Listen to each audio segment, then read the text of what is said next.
করছেন। এই জন্য আমরা অডিটের দুইটা সেশন সাথে দিয়েছি, internal control and compliance risk, policy and procedural guidelines of Agrani bank PLC. এটা টি ব্রেকের আগে হবে, টি ব্রেক মাঝখানে টি ব্রেক দিবেন স্যার আমাদের। Responsibility obligation for adding value to Agrani bank by internal auditors, এটা দিবেন স্যার টি ব্রেকের পরে। তো আশা করছি আমরা স্যারের সেশনের মাধ্যমে উপকৃত হব। আমি অনুরোধ জানাচ্ছি স্যারের সেশনের শুরু করার জন্য। ধন্যবাদ।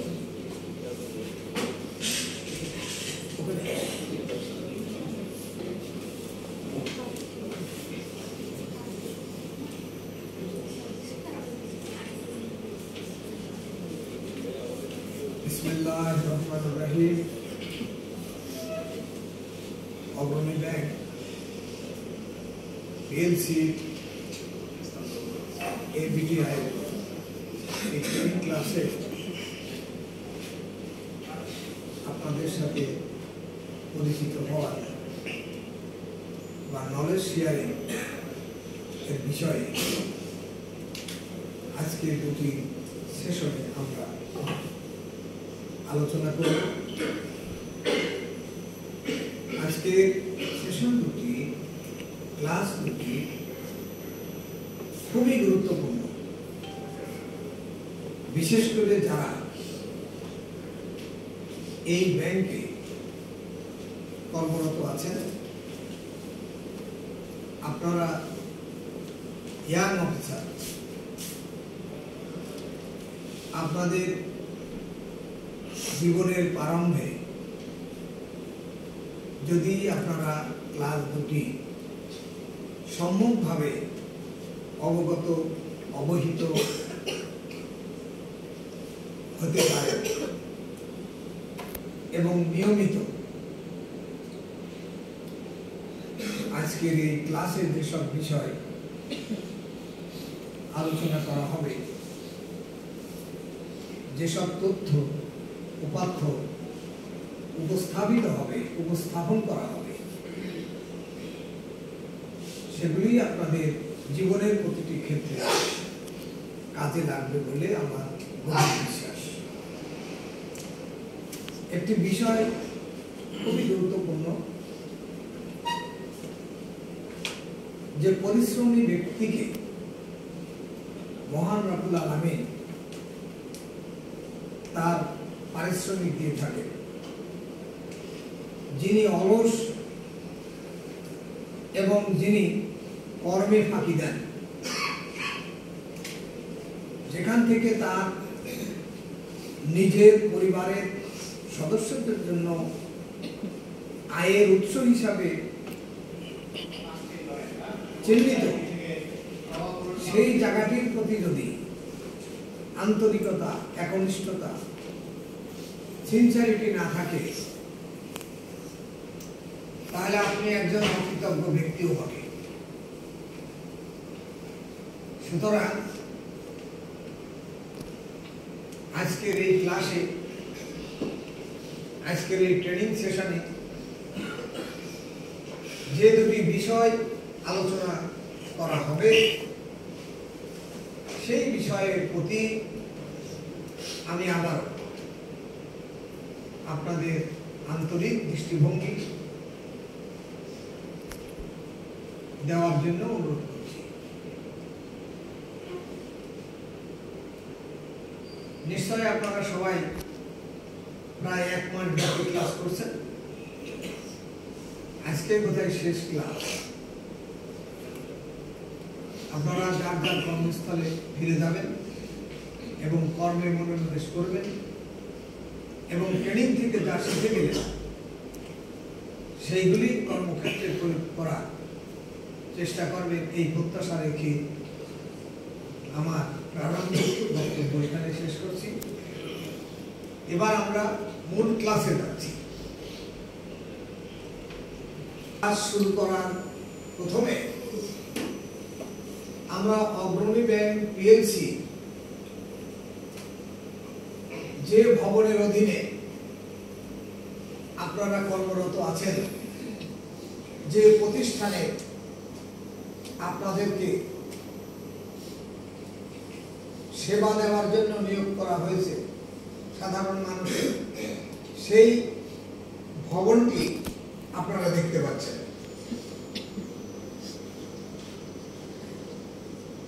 নেক্সট হচ্ছে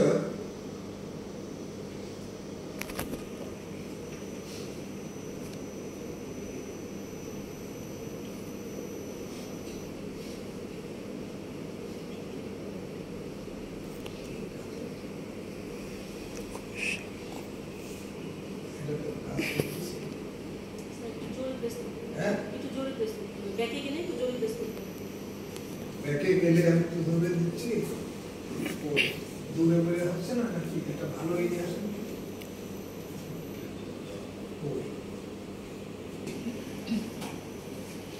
আমার পরিচয় এর আগে আমি দিয়েছি। আমি সংক্ষিপ্ত পরিচয় হলো যে আমি অগ্রণী ব্যাংক পিএলসির একজন পরিচালক। সেই হিসাবে আপনাদের সামনে এটাই আমার বড় পরিচয়। নেক্সট হচ্ছে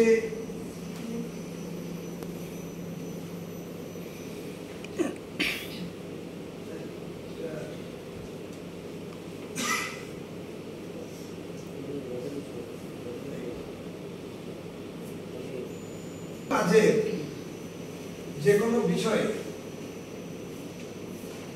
আপনি যে আজ বিএ পাস করেছেন, এমএ পাস করেছেন বা পিএইচডি করেছেন, যেসব বই পড়েছেন বা ক্লাস 1 এর যে বইটা আপনি পড়েছেন, সেই বইয়ে প্রথম পাতা আপনি পড়েননি। এমএ পাস করলেও কিছু জায়গা আপনি পড়েননি, কিন্তু প্রত্যেক বইয়ে এই কভার পেজ উল্টাইলেই লেখকের একটা কৃতজ্ঞতা থাকে। থাকে কি থাকে না? তো লেখক সেখানে বলে যে আমি এই বইটি লেখার জন্য, আপনাদের কাছে উপস্থাপনের জন্য অনেক লেখকের বইয়ের সাহায্য নিয়েছি। সেই জন্য আমি আপনার কাছে কৃতজ্ঞতা, আপনাদের কাছে লেখকদের কাছে কৃতজ্ঞতা জ্ঞাপন করছি।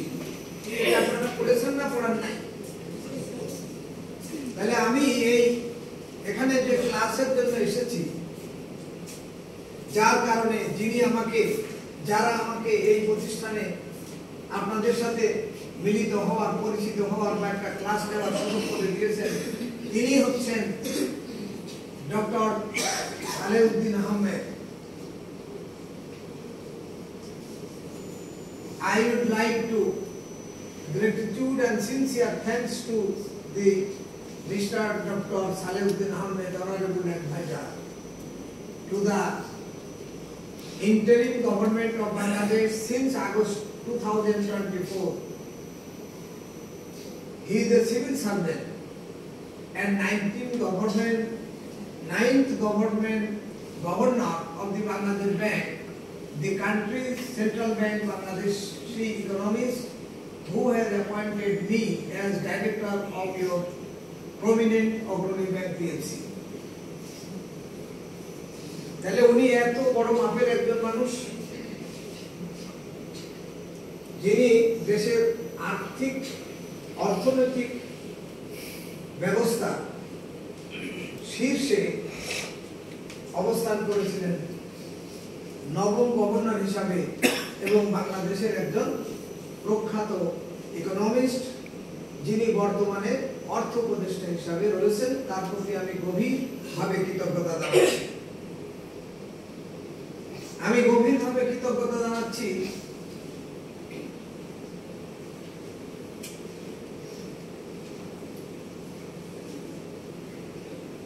I would like to express my gratitude and heartfelt thanks to Honorable Chairman Sir Abu Nasir Boktiar Ahmed of Agroni Bank PLC, who has given me an opportunity to meet with you regarding sharing on internal control and control risk policy, procedures and guidelines of Agroni Bank PLC, and responsibility or obligation for adding value to Agroni Bank internal auditor.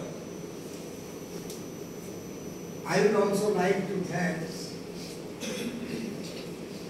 heartfelt thanks to Director ABTI, Mr. Vedaul Karim, DTM has sincerely cooperated me overall this training class.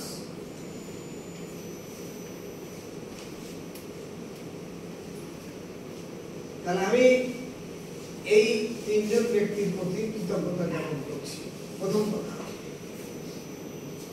এরপরে যারা এই ব্যাংকটি পরিচালনা করছেন,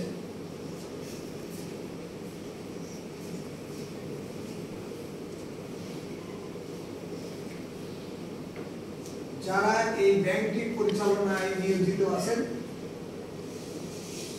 তিনি MD এবং CO. নাম কি? মিস্টার আনোয়ারুল ইসলাম। সবাই জানেন না? তাকে সাহায্য করতেছে তিনজন ডেপুটি ম্যানেজিং ডাইরেক্টর,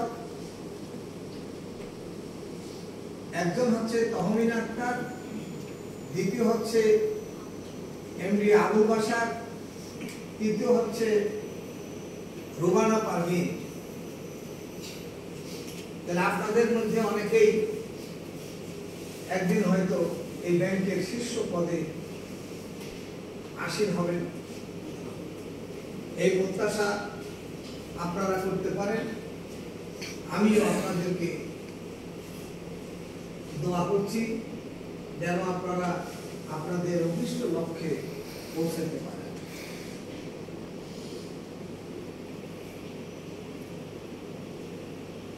কেউ একদম গিয়ে এটাকে চেঞ্জ করে আনতে পারেন না? দেখেন তো, আমি দিয়ে একটা হয়ে যায় আর একটা। তুমি রাস্তায় রেখে রাস্তায় তোমার ছেলের অসুস্থতা আসতে পারো না,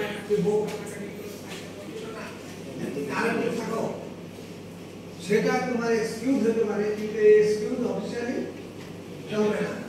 তুমি যখন ওই গ্রামে কথা আছে না, যে স্টেশনে ট্রেন ধরতে হবে, ট্রেন সকাল 10টায়, তোমার বাড়ি 7 মাইল দূরে, তুমি মোরগ বাদ দিয়ে তখন হাঁটা শুরু করবা, যাতে ট্রেন তোমার জন্য ওয়েট করবে না, তুমি ট্রেনের জন্য ওয়েট করবে। তুমি এসে 20 মিনিট আগে বসে থাকবা, তুমি 20 মিনিট পর আসলে হবে না। আমি অনেক ট্রেনিং সেন্টারের সাথে জড়িত আছি, হ্যাঁ, তো অন্য ট্রেনিং সেন্টার হলে আমি তো তোমাকে ঢুকতে দিতাম না। তুমি কেবল চাকরি শুরু করো, রাজি হোক, আমার ক্লাসটা জানো, আমি ধরতে পারি ক্লাসটা যেন সুন্দর হয়। হয়েছে, আমরা এই পর্যন্ত এসেছি না, আর একটা চেঞ্জ করো, এটার সাথেই অ্যাডজাস্ট আলাদা হয়, তাহলে আমরা কিছুটা চ্যালেঞ্জ মোকাবেলা করতে হবে। আমরা ব্যাকগ্রাউন্ড দিয়েছি, ব্যাকগ্রাউন্ড কি তোমাদের সবাই জানা আছে? অগ্রণী ব্যাংকের ব্যাকগ্রাউন্ড, আচ্ছা, জানা থাকলে ভালো। তারপরও এখানে তুমি দেখে নিতে পারো যে অগ্রণী bank PLC is a state-owned commercial bank of Bangladesh established in 1972. Its headquarters is situated at Motisir in Dhaka, the capital city of Bangladesh. At present, MD Anwarul Islam is the MD and CEO. Bangladesh bank একটা circular দিয়ে বলেছে যে আপনি হয় CO লিখবেন না MD লিখবেন। অন্য ব্যাংকে বোধহয় এমডি সিও দুটাই লেখে, তো তাদের একটা অপশন ছিল যে আপনি সিও লিখবেন না এমডি লিখবেন, সেটা আপনি ডিসিশন নেবেন। যাই হোক, অগ্রণী bank emerged as a nationalized commercial bank following the Bangladesh Bank Nationalization Order 1972, Vice President Order number 26 to 1972, under which former Habib Bank Limited and Commerce Bank Limited and the renamed as Agroni Bank, then Agroni Bank PLC. The bank was incorporated as a state-owned commercial bank on 17 May 2007 under the Companies Act 1994 on a going owner's basis. Agroni Bank PLC took over the business. We also have five subsidiary যারা আমাদের অধীনে থেকে কাজ করছে। কি কি পাঁচটা subsidiary আপনি বলেন দেখি, আপনি বলেন পাঁচটা সাবসিডিয়ারির নাম দেখে না, আপনি মুখস্থ বলেন, আপনি না পারবেন না দেখে পারবেন না। এখানে ম্যাডাম আপনি পারবেন না দেখে পাঁচটা সাবসিডিয়ারি কি পারবেন না? তাহলে আপনি চিন্তা করেন যে আপনার চাকরি কতদিন হয়েছে ব্যাংকে? আপনাদের চাকরি কতদিন? 7 বছর চাকরি হয়েছে। 7 মাস। আচ্ছা, তাহলে বেশি দিন না। তারপরে বেসিক জিনিসগুলি আপনাদের জানা উচিত ছিল। মাত্র 7 মাস বয়স। 7 মাস যাদের বয়স তাদের তো খাদ্যখানা খুব প্রোটিন সমৃদ্ধ খাবার নিতে হবে, তাই না? 7 মাস বয়স আপনাকে 60 বছর বাঁচতে হবে যদি আল্লাহ বাঁচায়। তো 60 বছরে আপনার এইসব তথ্য নিয়ে বাঁচতে হবে, তথ্য আপডেশন হবে, আপগ্রেড হবে। বাট এই তথ্য on the basis of this data, ডেটার প্লুরাল কি?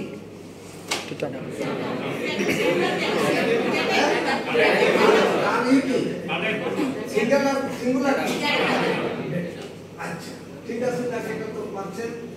তাহলে এই যে সাবসিডিয়ারি পাঁচটা আছে এগুলি লিখে রাখবেন, মুখস্থ করবেন, কারণ এখান থেকে এই অগ্রণী ব্যাংকের আয় থেকে আপনার বেতন হবে, আপনার পেনশন হবে, আপনার বোনাস হবে। বোঝা গেছে? তাহলে এগুলি যদি আপনি না বোঝেন তাহলে কিন্তু হবে না। নেক্সট হচ্ছে, এটা বলেছি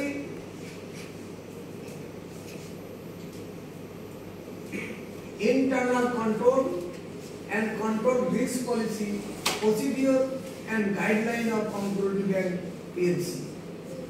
তাহলে আমাদের এখন মূল ক্লাস সে আমরা ঢুকলাম। আমরা বেসিক একটা আইডিয়া দিলাম। বেসিক আইডিয়াটা দিলাম এই কারণে, যদি আপনি আপনার বাড়ির রাস্তা না চেনেন, কারণ আমি যদি বলি যে আমার বাসা হচ্ছে 168 ওয়ার্ড হাতিপুর এলিফ্যান্ট রোড, আপনি কোনোদিন নাম চেনেন নাই, সুতরাং আপনাকে অনেকবার অনেক মানুষের কাছে জিজ্ঞাসাবাদ করা লাগবে, তাহলে আপনি যেহেতু চেনেন না সে কারণে আপনাকে জিজ্ঞাসা করে যেতে, যেখানে 15 মিনিটের পথ আপনাকে 5 ঘন্টাও লেগে দিতে পারে, এবং তারপরেও আপনি এই সঠিক স্থানটি নাও চিনতে পারেন। সুতরাং আমি আগে অ্যাড্রেস আপনাদেরকে বলেছি, সঠিক তথ্য আপনাদেরকে দেওয়ার চেষ্টা করেছি। এবার এই ব্যাংকে আপনি যে কাজ করেন সেই কাজটা করতে গিয়ে কি কি ঝুঁকি আছে, এই ঝুঁকি যদি আপনি ঝুঁকি বা চ্যালেঞ্জ যদি আপনি মোকাবেলা করতে না পারেন, ঝুঁকি বা চ্যালেঞ্জ কি তা যদি আপনি না বোঝেন তাহলে কিন্তু হবে না। ধরেন আপনার গ্রামে বাড়ি,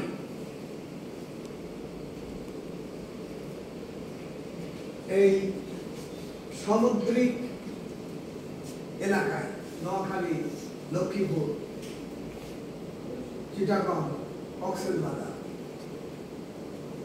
এই এলাকায় প্রায়শ ঘূর্ণিঝড় হয়, সামুদ্রিক জলোচ্ছ্বাস হয়, সরকার আগাম সতর্কবার্তা দেয়।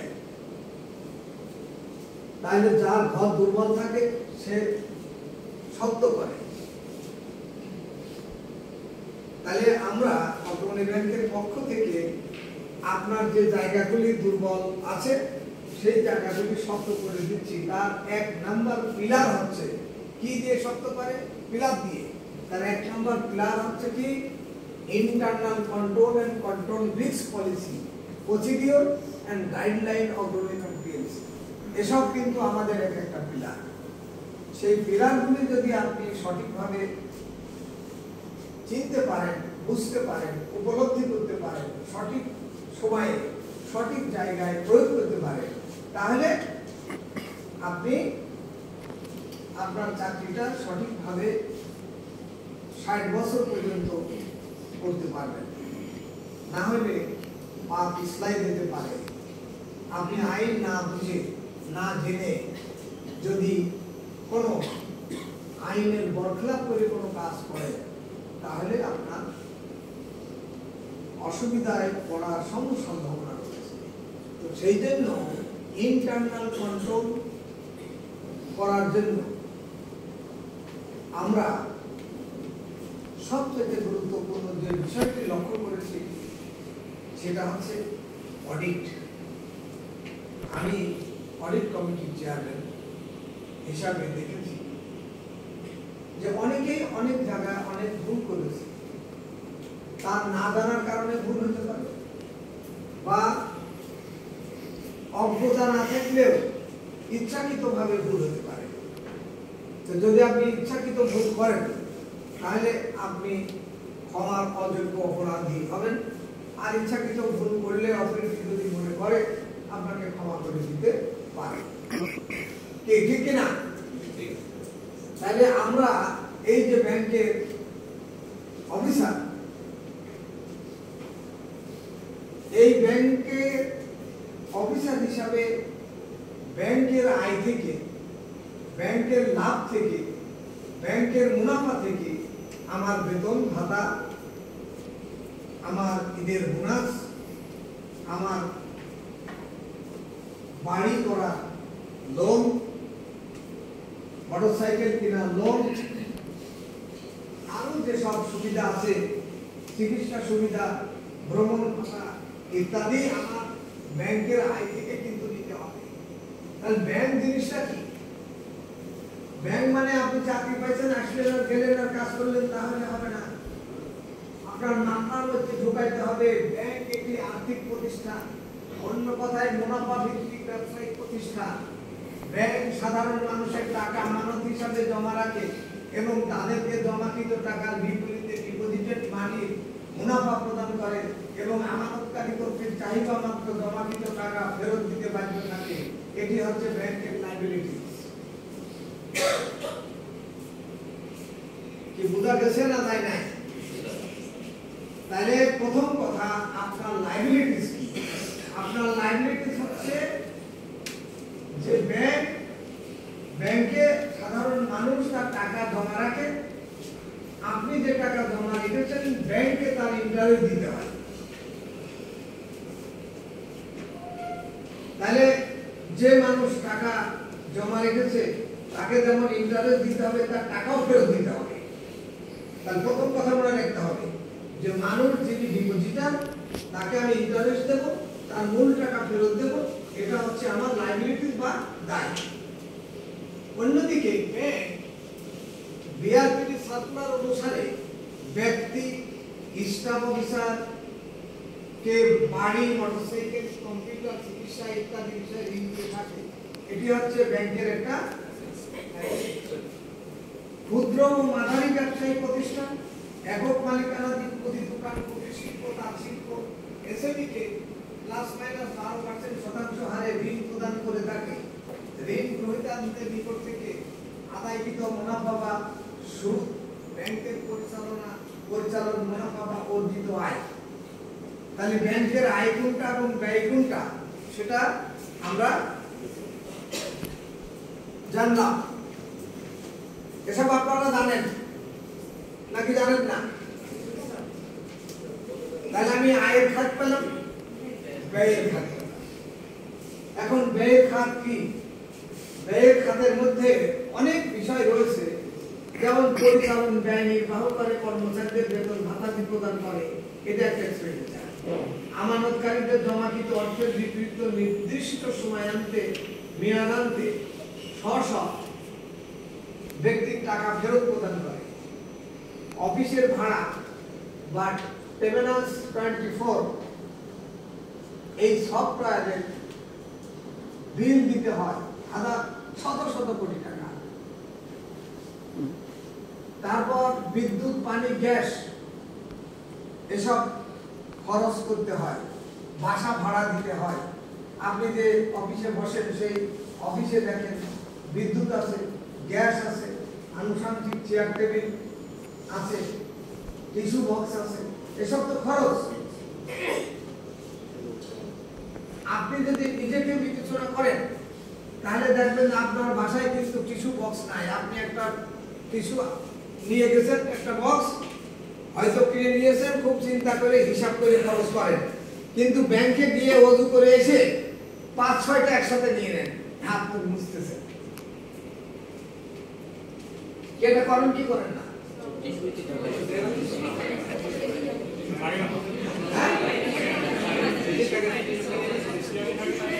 আচ্ছা, শুধু ম্যানেজার না থাক, ম্যানেজার সাহেব রুমে থাকে, আপনাদের রুমে হয়তো থাকে না। যদি থাকতো আপনি মিসইউজ করতেন, আমি এই কথা বলতে চাচ্ছি যে যার কাছে আছে সে তো নিজের টাকায় কেনে নেয়, সে তার লাগবে হয়তো 2টা, এটা কেন দিয়েছে? লাগবে 2টা। আমি এখন যদি ওযু করে এসে হাত মুখ মোছা শুরু করি তো কয়টা লাগবে? অনেক লাগবে। সুতরাং এটা মিসইউজ। এই মিসইউজ মানে কি? ব্যাংকের মিসইউজ মানে কি? আমার মিসইউজ। ব্যাংকের অর্থ নষ্ট মানে আমার অর্থ নষ্ট। আপনার মধ্যে যদি এই বোধোদয় না থাকে, এই মানসিকতা না থাকে যে আমি এই ব্যাংকের কর্মচারী, আমি এই ব্যাংকের কর্মচারী হয়েছি মানে কি আমি জমিদার হয়ে গেলাম, আমি যা করবো তাই, তা করলে তো হবে না। আমি তো আইনের ভেরির মধ্যে সীমাবদ্ধ, বাধা। আমি এখানে একটা ক্লাস নিতে আইছি বলে কি আমি স্বাধীন? না, স্বাধীন না। আমি সময়ের পরিসীমার মধ্যে আবদ্ধ। এবং আমি এখানে এসে যদি আমি ব্যাংকের কথা না বলি, আমার নিজের গল্প করে দেয়, আমি খুব পণ্ডিত মানুষ, খুব ভালো মানুষ, ইত্যাদি ইত্যাদি গল্প করে গেলে কি চলবে? তাহলে আমার লিমিটেশন হচ্ছে যে আমার নির্দিষ্ট সময়ের মধ্যে আমাকে যে বিষয়টি পড়ানোর জন্য কর্তৃপক্ষ আমাকে দিয়েছে সেটা যথাযথভাবে আপনাদের মধ্যে বুঝিয়ে দেওয়া, উপলব্ধি করিয়ে দেওয়া।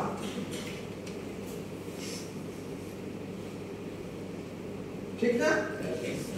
তাহলে আমি ভাত খাই, I eat rice, I made him to rise. এক জিনিস কি, মা আমাকে ভাত খাওয়াই দেয় আর আমি ভাত খাই, দুই জিনিস। তাহলে লিমিটেশন এবং কাজটা করিয়ে দেওয়া এবং কাজটা করিয়ে নেওয়া এটা আমাদের দায়িত্ব। তাহলে আপনি দেখেন যে ডেপ্রিসিয়েশন কস্ট আছে, একটা গুরুত্বপূর্ণ কস্ট। এই যে বিল্ডিংটি দাঁড়িয়ে আমরা কথা বলছি, আপনারা ক্লাস করছেন, এই চেয়ার টেবিল বিল্ডিং সব কিন্তু রং চেঞ্জ হয়ে যাচ্ছে, ক্ষয় হয়ে যাচ্ছে। ডেপ্রিসিয়েশন কস্ট মানে কি? আপনি যে জামা নতুন কিনেছিলেন সেদিন খুব যত্ন করে পরেছিলেন যাতে জামাটা ভালো থাকে, কিন্তু তারপরে 10 দিন পরার পরে কিন্তু এর প্রতি আপনার তত দরদ থাকে না, থাকে কি? অর্থাৎ জামাটা আস্তে আস্তে ক্ষয়ে যেতে থাকে, নরম হয়ে যেতে থাকে, দুর্বল হতে থাকে। সেই জন্য একে বলা হয় ডেপ্রিসিয়েশন কস্ট। লোন বা ঋণের টাকা আদায় রিকভারি না হলে অর্থ ঋণ আদালতে মামলা করতে হয়। তো অর্থ ঋণ আদালতে মামলা করতে গেলে আপনার খরচ আছে না? উকিলের খরচ আছে। তারপরে অর্থ ঋণ আদালত যে মামলা রায় দিল সেই রায় বাস্তবায়নের জন্য খরচ আছে। সুতরাং আপনার কারণে আপনার টাকা পয়সা যদি নষ্ট হয় তাহলে আপনারই ক্ষতি হয়, ব্যাংকের ক্ষতি মানে আপনার ক্ষতি। সর্বশেষ আমরা কি করি? লোন বা ঋণের টাকা আদায় বা রিকভারি না হলে, এমনকি আদালতের মামলা বা কেস করেও টাকা আদায় করা সম্ভব না হলে সংশ্লিষ্ট শাখা হিসাবে 1 টাকা রেখে বাকি টাকা অবলম্বন বা রাইট অফ করতে হয়। কেউ বলতে পারবেন রাইট অফ কি? হ্যাঁ,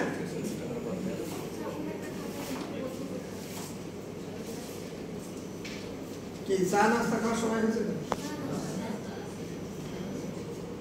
তো অবলম্বন, রাইট অফ করা মানে আমি দেখাবো কত টাকা আমাদের রাইট অফ করতে হয়েছে। মানে আমি বা আপনি লোন নিয়েছিলেন, এখন আপনি আর লোন পরিশোধ করতেছেন না, লোন পরিশোধ করতে পারছেন না। হয়তো আপনি অসুস্থ হয়েছেন, হয়তো কোভিডে আক্রান্ত ছিলেন, বা বন্যায় ক্ষতিগ্রস্ত হয়েছে, বা যে কোনো কারণেই হোক আপনি ব্যাংকের টাকা পরিশোধ করতে পারছেন না। তাহলে এই টাকা কার টাকা? আপনি যে লোন নিয়েছিলেন ডিপোজিটরের টাকা, পাবলিকের টাকা আমি নিয়েছিলাম, এখন আমি পরিশোধ করতে পারছি না নানান অজুহাতে, এবং আপনাদের কারো সহযোগিতাও থাকতে পারে, maybe or may not be. তাহলে এখন ওই টাকা যেহেতু আদায় হচ্ছে না, সেজন্য আমরা ওই অ্যাকাউন্টে, অর্থাৎ ধরেন খুলনার একটা অ্যাকাউন্টে 100 কোটি টাকা একজন লোন নিয়েছিল, এখন পরিশোধ করতে পারছে না, ওই অ্যাকাউন্টটা 1 টাকা রেখে আমরা রাইট অফ করছি, প্রভিশন করছি, ওই 100 কোটি টাকা আমার আয়ের থেকে ওইখানে রেখে দিতে হবে। যখন আদায় হবে ভালো, আদায় না হলে যাদের টাকা আমরা দিয়েছিলাম তারা চাওয়া মাত্র টাকা দিতে হবে, আগে স্লাইডে বলেছি। কারণ আপনি তো বলতে পারবেন না আমি লোন দিয়েছিলাম, ওই ব্যক্তি এখন আর টাকা দেয় না, সুতরাং আমি তো আপনার টাকা দিতে পারছি না, সে কথা কি বলতে পারবেন? তাহলে আপনি বুঝলেন আপনার দায় কি? কঠিন দায়।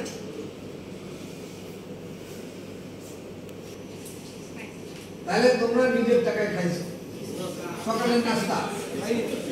সকালের নাস্তা নিজের টাকায়, হ্যাঁ না না, সেটা আমি বুঝাইতে চাই যে সকালের নাস্তা তোমার নিজের পয়সায়, নিজের পয়সায় হলে এক রকমের খাওয়া, নিজের পয়সা না হলে আর এক রকমের খাওয়া। নিজের পয়সা হলে যখন আমি টিকিট কেটে খাবো, হোটেলে যাবো, তখন আমি বলবো যে একটা পরোটা ডাল ভাতে দেন। আর যদি অগ্রণী ব্যাংক দিত, সামনে যদি খিচুড়ি ভাত আর মুরগির মাংস থাকতো, তাহলে আর এক বন্ধু খাবে কি খাবে না সেই কথা চিন্তা না করে আমি 2টা খাই ফেলতাম।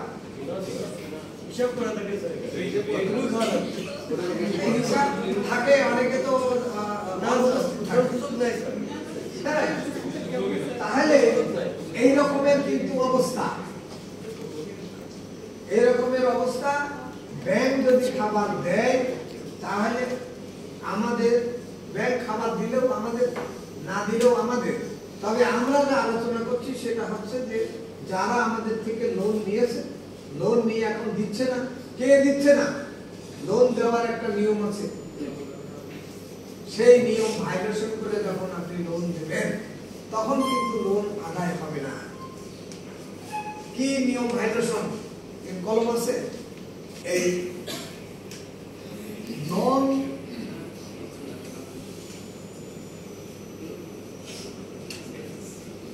নিতে গেলে আপনাকে কি করতে হবে? 1:1.5 এই রেশিওতে আপনার ডিপোজিট নিতে হবে, নিতে হবে।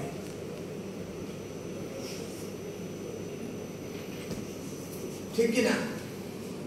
এটা জানেন না? হ্যাঁ, ডিপোজিট মানে জামানত নিতে হবে, জমি নিতে হবে, না এফডিআর নিতে হবে, না বিল্ডিং নিতে হবে, না ফ্ল্যাট নিতে হবে। তাহলে আমি 100 টাকা যদি লোন নিই, তাহলে আমাকে কত টাকা দিতে হবে? 150 টাকা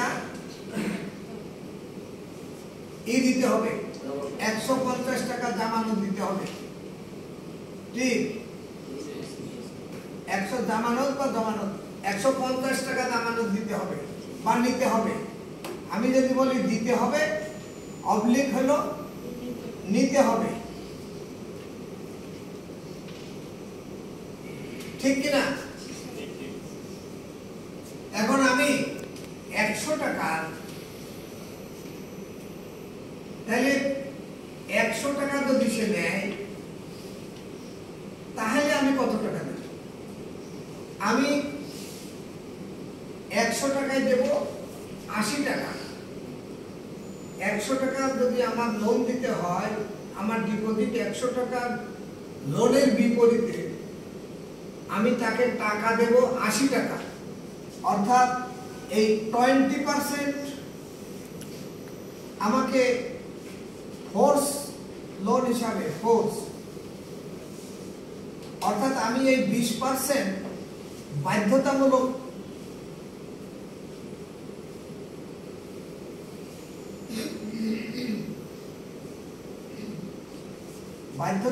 হিসাবে জমা রাখব।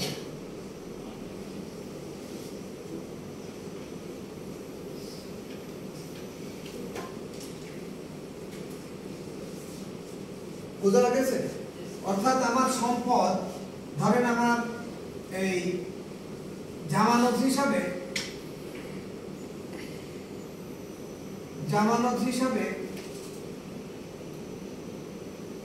100 টাকা দিয়েছি,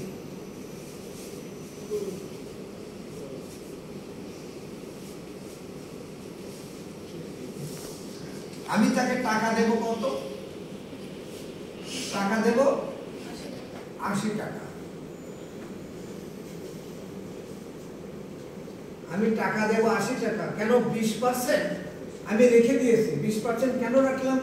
যদি তুমি টাকা না দাও, তাহলে তোমার বিরুদ্ধে আমার এই টাকা আদায় করতে যেসব ব্যবস্থা নিতে হবে, মামলা মোকদ্দমা করা লাগতে পারে, পারে না?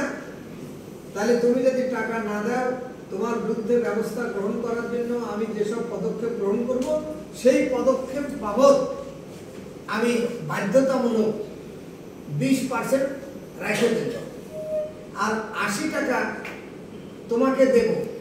কিন্তু 80 টাকাই তোমাকে দেব না, তোমাকে দেব কোন হারে?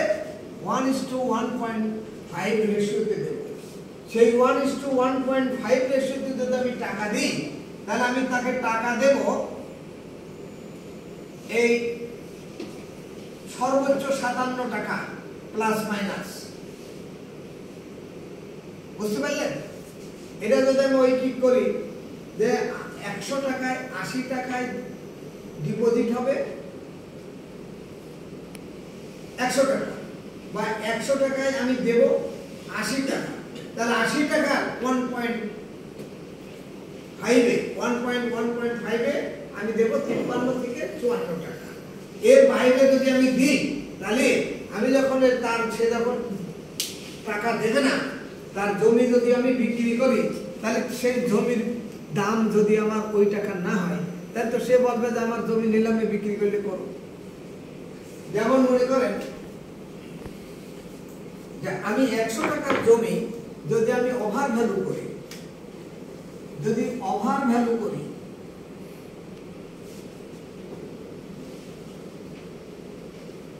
ওভার ভ্যালুড হয়, অর্থাৎ 100 টাকার জমি ওভার ভ্যালুড হয়ে যদি আমি যদি বাড়িয়ে দিই 150 টাকা, তাহলে কি আমি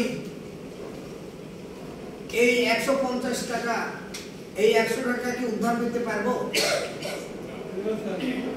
পারবো কি? পারবো না। কারণ আমার এই 100 টাকা উদ্ধার করতে গেলে আরো খরচ আছে, মামলা মোকদ্দমা আছে, ইত্যাদি আছে, আমার কর্মকর্তাদের বেতন ভাতা আছে, নানান রকমের আমার খরচ আছে। সেই খরচের নাম কি?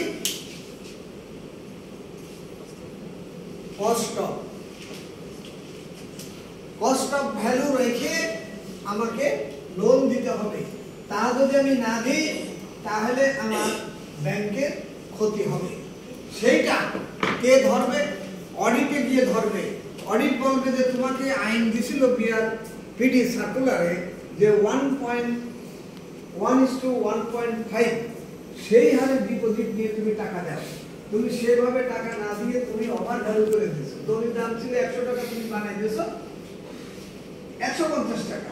তাহলে 150 টাকা করে আমি যদি কোর্টের থেকে রায় পাই, আর ওই জমি যদি নিলামে দিতে দেয়, তাহলে আমার নিলামে তো ওই টাকা তো হবে না। তো ওই লোক তো বসে আছে যে আমার জমি বিক্রি করে নিয়ে গেলে না। বুঝতে পারছি? স্যাটিসফাইড? সেই জন্য আপনাকে অডিট কমিটি, ইন্টারনাল অডিট আছে, এক্সটার্নাল অডিট আছে, বাংলাদেশ ব্যাংকের অডিট আছে। তিনটা রকম জায়গায় আপনাকে এই রকমের ত্রুটি করলে আপনি ধরা খাবেন। এখন দেখেন Agrani bank PLC asset and liabilities as on 31/12/2024 from quick summary report by Bangladesh bank date 3/2/2025। সেখানে বাংলাদেশ ব্যাংক অডিট করে আমাদেরকে কুইক সামারিতে বলেছে ক্যাশ হচ্ছে 5,000 কত 5,636, ঋণ এবং অগ্রিম লোন। ঋণ হচ্ছে পাবলিক ইনভেস্টর, আপনারা নিয়েছেন। ঋণ এন্ড অগ্রিম হচ্ছে 79,037, বিনিয়োগ ইনভেস্টমেন্ট হচ্ছে 27,760, balance with others bank and financial institute 3,891, all মানিতে বিনিয়োগ আছে 149 কোটি টাকায় কিনতে সব। অব্যাংকিং সম্পদ 1,783, balance with Bangladesh bank 4,015, others asset হচ্ছে 9,655। পাইলেন তথ্য? তাহলে আপনাকে এই সব বিষয় আমরা তুলে ধরেছি যাতে আপনি কোনো ভুল না করেন। Next, Agrani bank PLC asset and liabilities as on 31/12/2024 from quick summary report by BB date 3/2/25।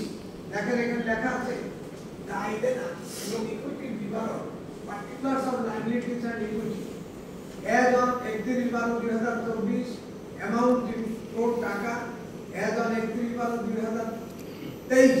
তাহলে আমরা কম্পেয়ার করেছি, কম্পারেটিভ স্টেটমেন্ট দিয়েছি, কোটি টাকায় হ্রাস বৃদ্ধি এবং সরকার হার উল্লেখ করেছি। দায় কমেছে কত? দায় কমেছে 719 কোটি টাকা বা 28%। ভালো, ব্যাংকের অবস্থা ভালো। দায় কমেছে 140 কোটি টাকা, 65% ভালো। দায় বৃদ্ধি হয়েছে 323 কোটি টাকা, 33% ভালো নয়। দায় বৃদ্ধি 5,388 কোটি টাকা, 31% ভালো নয়। দায় হ্রাস পেয়েছে 38 কোটি টাকা, 1% ভালো নয়।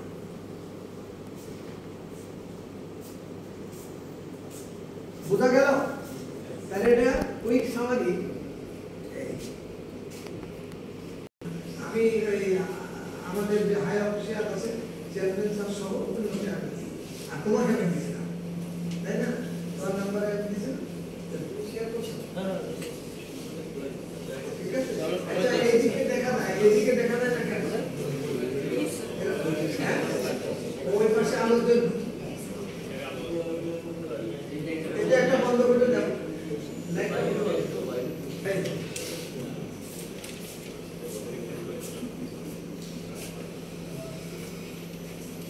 বর্তমানে এই ব্যাংকের দায় 2023 সালের তুলনায় 2024 সালে টাকা 4,815 কোটি, 4% দায় বৃদ্ধি পেয়েছে।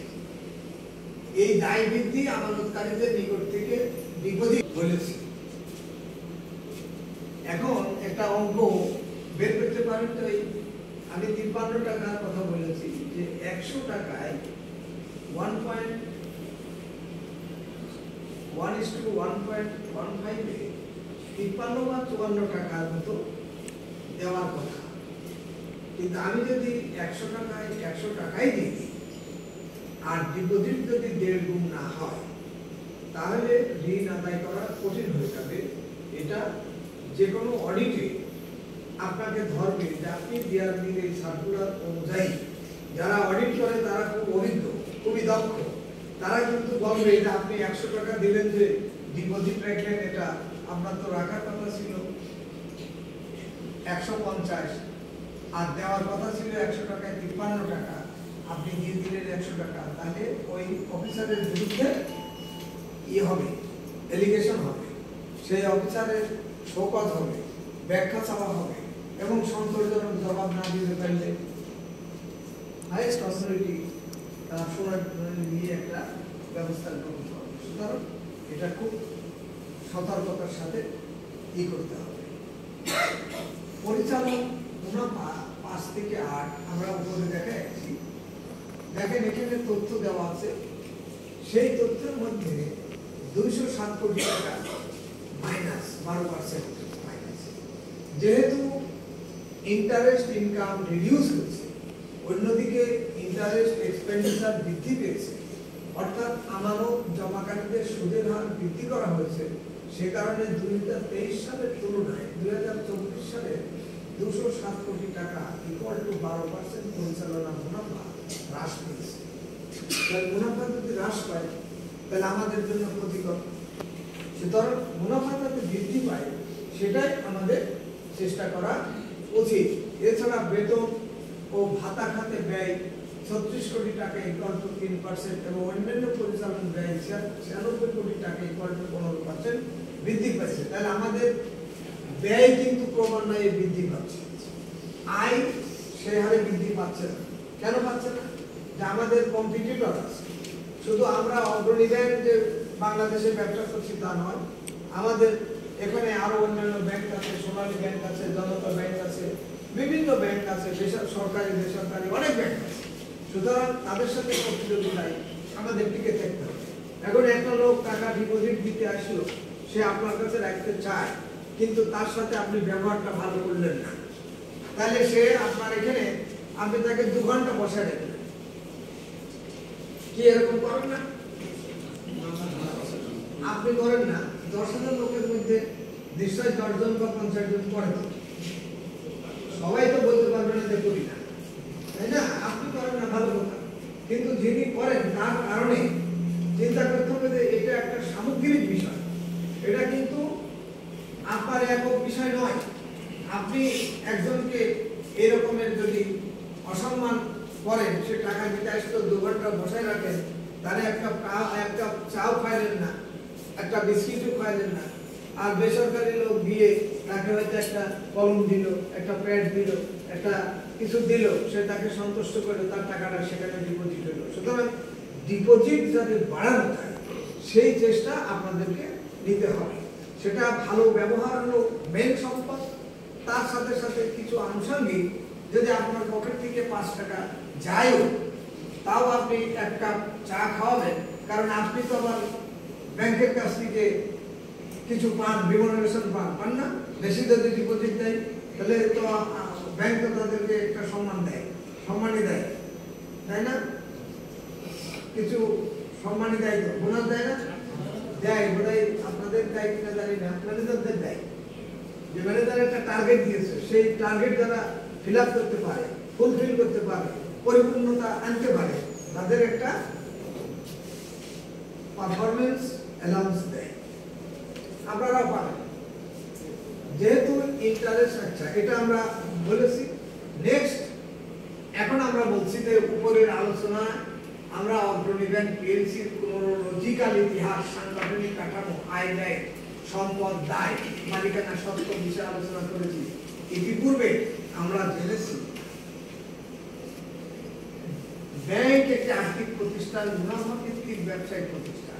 ব্যাংক সাধারণ মানুষের টাকা জমা রাখে, তাদেরকে জমাকৃত টাকার বিপরীতে মুনাফা প্রদান করে, আমানতকারী কর্তৃক চাহিদা মাত্র টাকা জমা ফেরত প্রদান করতে বাধ্য থাকে, এটাই হচ্ছে লাইবিলিটি। অন্যদিকে ব্যাংক ডিআরপি সার্কুলার অনুসারে ব্যক্তি, স্টাফ অফিসারকে বাড়ি ভাড়া, বাড়ি, মোটরসাইকেল, কম্পিউটার, চিকিৎসা ইত্যাদি বিষয়ে ঋণ দিয়ে থাকে। এটি হচ্ছে ব্যাংকের একটা সম্পদ। ক্ষুদ্র ব্যবসায়ী প্রতিষ্ঠান, মালিকানা, মুদি দোকান, কুটির শিল্প, তাঁত শিল্প, এসএমই প্লাস মাইনাস 12% হারে ঋণ প্রদান করে থাকে। ঋণ প্রদানদের নিকট থেকে আদায়কৃত মুনাফা ব্যাংকের পরিচালনা বা মুনাফা থেকে অর্জিত আয়, এটা হলো ইনকাম। তাহলে এই আয় ব্যয় আমি আবার পুনরায় রিপিট করলাম বোঝানোর জন্য। এইবার ইন্টারনাল কন্ট্রোল।